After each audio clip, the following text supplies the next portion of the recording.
In 1982, a birthday party was being held at the popular Freddy Fazbear's Pizza. In the middle of all the noise, a little girl looks sad as she stares at the pizzeria stage. Her name is Charlotte, and one of her favorite things is watching the animatronic Marionette come out to dance and liven up the place. A girl named Vanessa warns her that it'll take a while to show up, and that she should cheer up and go play with the other kids, but Charlotte turns down the invitation. Suddenly, she sees someone wearing a rabbit suit lead a child into the back of the restaurant. Charlotte gets worried and goes after him, not before trying, unsuccessfully, to ask for help, and receiving a warning from her friend Vanessa. Vanessa is, in fact, the kidnapper's daughter, William Afton's. She knows her father dresses up as a rabbit and kidnaps children to kill them and experiment on them, which is why she tried to stop Charlotte from going in, without success. Charlotte ends up in the kitchen, where the child is lying on the floor. Worried, she decides to try and rescue him. At that moment, William Afton, dressed as the rabbit, notices her presence, and a chase begins all the way to the stage. Charlotte manages to get there and save the child, but at a high price. She gets stabbed several times in the back, and that makes her collapse as a trapdoor opens. The marionette rises up, holding Charlotte's lifeless body, while all the attendees scream after witnessing the horrific scene. Charlotte's death is slightly different compared to the video games. There, the girl was murdered in an alley behind the pizzeria, and Puppet went out to look for her until it found her and merged with her spirit. Here, Charlotte's soul merges with the marionette after her horrible death right in front of a bunch of adults who did nothing. From this moment on, Charlotte will hate adults and want to hurt them badly. 20 years later, Vanessa and Mike try to rebuild their lives after what happened at the other Freddy's pizzeria. A rumor has spread around the town that the animatronics at that place came to life and were possessed by spirits, and the town has even created its own celebration around it with an event known as FazFest. Mike tries to protect his sister by saying the animatronics are broken and have disappeared forever, hoping she can move past the trauma. A trauma that, for Abby, isn't really that much of a trauma if you see her telling all her friends what happened. 50% think she's crazy, and the other 50% do too. Abby now studies robotics, and even though her teacher belittles her work and leaves her out of the school science contest, she gets it in her head that she's gonna repair her animatronic friends. Mike doesn't like the idea at all, because he doesn't want to put his sister in danger by leaving her with giant robots possessed by children. Meanwhile, he has his first date with Vanessa, which turns into a therapy session to deal with the trauma her father, William Afton, left her after trying to kill her. At the end of the first movie, Mike took care of Vanessa while she recovered in the hospital after being stabbed by her father. When he gets back home, Mike finds out Abby went to Freddy's pizzeria behind his back with the goal of seeing her friends again. Seeing his sister so sad, Mike backs down and tells her to pick something from the location's gift shop. Mike keeps a Freddy plush that makes a sound that might remind you of something. Oh. And Abby chooses a device called the Faz Talker, which is used to imitate the sounds of letters and words. This object says letters in the same way cryptic messages were delivered in the games. Hey.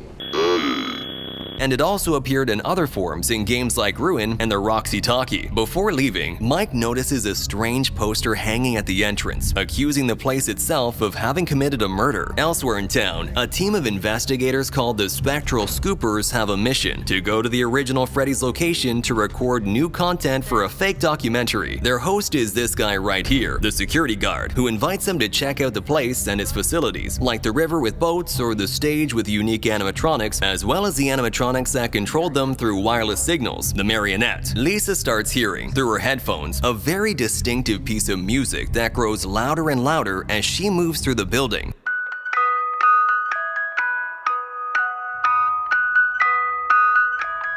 Everyone splits up, and she ends up downstairs, standing in front of a huge present. A music box is playing on the floor, and she makes the worst decision she could make. She turns it off. In that moment, the present opens, and the marionette appears, attacking Lisa. This works the same way as it did in the games. The music keeps the marionette calm, but if it stops playing, it will start attacking.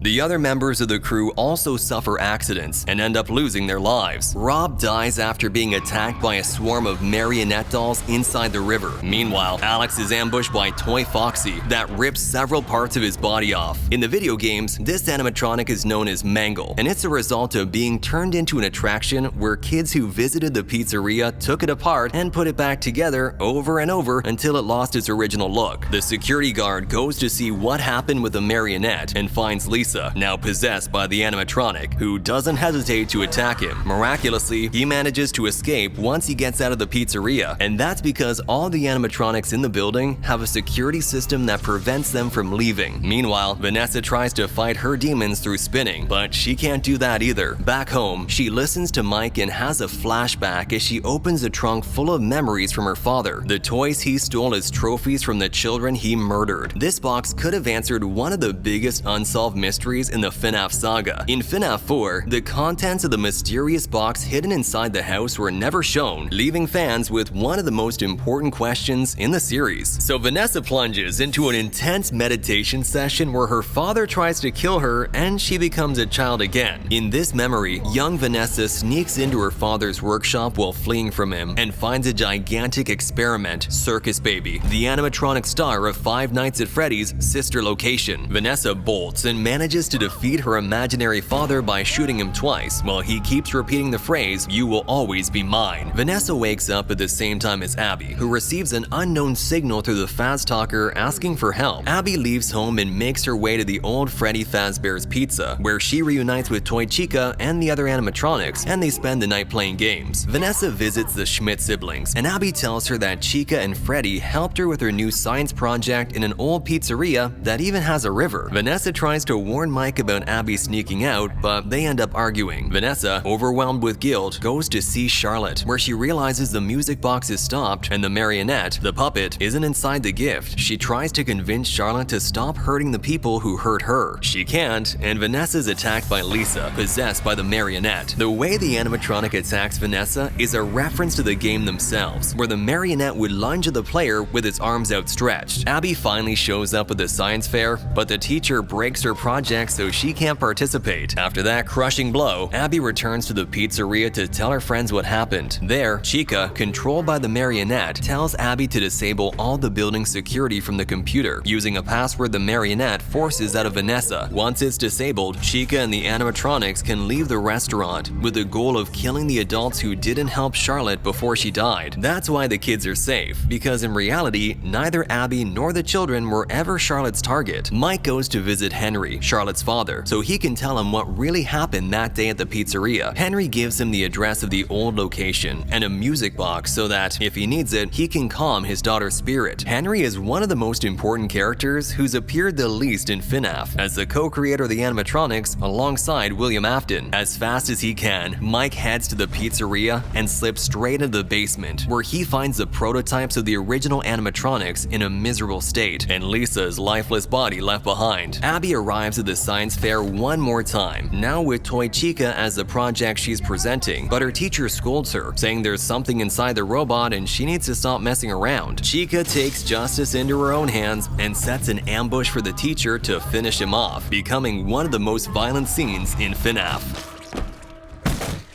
Mike finds Vanessa kidnapped inside a locker at Freddy's, where she tells him the whole truth about the marionette, Charlotte, and the toy animatronics, leaving the girl trapped in a constant storm of anger and rage. Now the protagonists have a new plan. Vanessa will stop the animatronics as they try to kill the town's adults, and Mike will disable Marionette's signal. Meanwhile, Toy Freddy, Toy Bonnie, and Chica wander around FazFest unnoticed among the crowd, which thinks they're nothing more than costumes. Abby wins first prize at the science fair, and while Mike sends out the marionette shutdown signal, a security breach alert goes off, and the withered animatronics in the pizzeria basement activate. These animatronics are prototypes William Afton and Henry used for future venues, but the problem is they were never finished and ended up being used as spare parts for other animatronics. The robots don't have consciousness of their own. Charlotte's the one who puts them into aggressive mode, so they'll attack anyone inside the building. With their limited programming, their human detector is easy to bypass, which makes them easy to a trick, all of them except Foxy, whose circuits are so deteriorated that he attacks anything. Vanessa is on the way to stop the animatronics that have already broken into some houses, but Mangle attacks her car and forces it off the road. After an intense fight, Vanessa storms into the house where Toy Freddy is and throws the robot out the window, saving the situation. Trying to help, the neighbor comes out of his house to offer them shelter, and it turns out to be Doug, the absent-minded lawyer from the first Five Nights at Freddy's movie. Mike keeps trying to deactivate all the animatronics on the computer, and a scene starts that could be straight-up FNAF 2 gameplay. The withered animatronics stalk Mike while he protects himself with a Freddy mask. Balloon Boy tries to blind him, but Mike ends up tearing his head clean off, and they reach the security office even through the ventilation ducts. Some of their poses are a reference to the poses those animatronics struck in the FNAF games. Before withered Foxy can attack Mike, he manages to deactivate Marionette's signal, and all the animatronics shut down. All of them except one. Chica has taken Abby to her house, and while she is laying in bed, Chica's chest breaks open and Marionette jumps out towards Abby to possess her. It's not the first time Marionette has hidden inside an animatronic. In the game Freddy Fazbear's Pizzeria Simulator, it was already trapped inside Lefty. Suddenly, the toy animatronics turn back on. Mike goes to ask Freddy, Chica, Bonnie, and Foxy, the animatronics that appeared in the first movie, for help to save Abby, but no one answers his call. Vanessa arrives at Mike's house thanks to Jeremiah, Mike's friend, and finds a terrifying possessed version of Abby that tries to attack her. At the last moment, Mike appears with Henry's music box, forcing Marionette to retreat and return the girl to her original state. When Mike, Vanessa, and Abby try to escape, the toy animatronics appear with hostile expressions, indirectly controlled by the pizzeria security guard, who turns out to be Michael Afton, Vanessa's brother and the son of the killer, William Afton. His plan is to continue his father's legacy, inviting his sister to join him. When she refuses, Michael gives the order to kill the protagonist. And while in the games he seems to want to try to put an end to his father's legacy, in the movie he appears to want to continue it. But before everything is over, the animatronics from the first movie show up, attacking and destroying the toy versions and saving them. Foxy grabs Toy Bonnie by the neck and then crushes his head with one of his legs. Freddy violently rips Toy Freddy's body apart and slams it to the ground. Bonnie smashes Mangle into pieces, and Chica snaps Toy Chica's neck. Michael escapes the place, though not before taking a brutal punch from Jeremiah. Mike, meanwhile, receives a message from the child who inhabits Freddy, saying that they have used up all their energy to save them and that the animatronics will stop functioning, leaving a cryptic message behind. We won't be able to hold him any longer. He's stronger than before. This refers to the fact that they can no longer keep William Afton trapped inside the pizzeria. Mike gets angry at Vanessa for not telling him anything about what happened, a moment Marionette takes advantage of to possess Vanessa and bring this adventure to an end. After the credits, 3 teenagers are searching the location from the first movie for useful remains to build a haunted house based on the pizzeria and take whatever they can, and they find something huge: the lifeless body of William Afton inside the Spring Bonnie animatronic, setting up the events of Five Nights at Freddy's 3. The dead children are no longer there to control him, and now it's his time to rise and continue spreading terror. Henry sends one last message to Mike, confessing that William was his work partner for a long time, and that Marionette has marked Mike as a target, and that he is in danger. He does this through a cassette tape, a communication method Henry uses in the FNAF games to speak. What did you think of Five Nights at Freddy's 2? Subscribe to the channel and don't miss our latest FNAF videos that we've left right here. Thanks for watching. See you next time.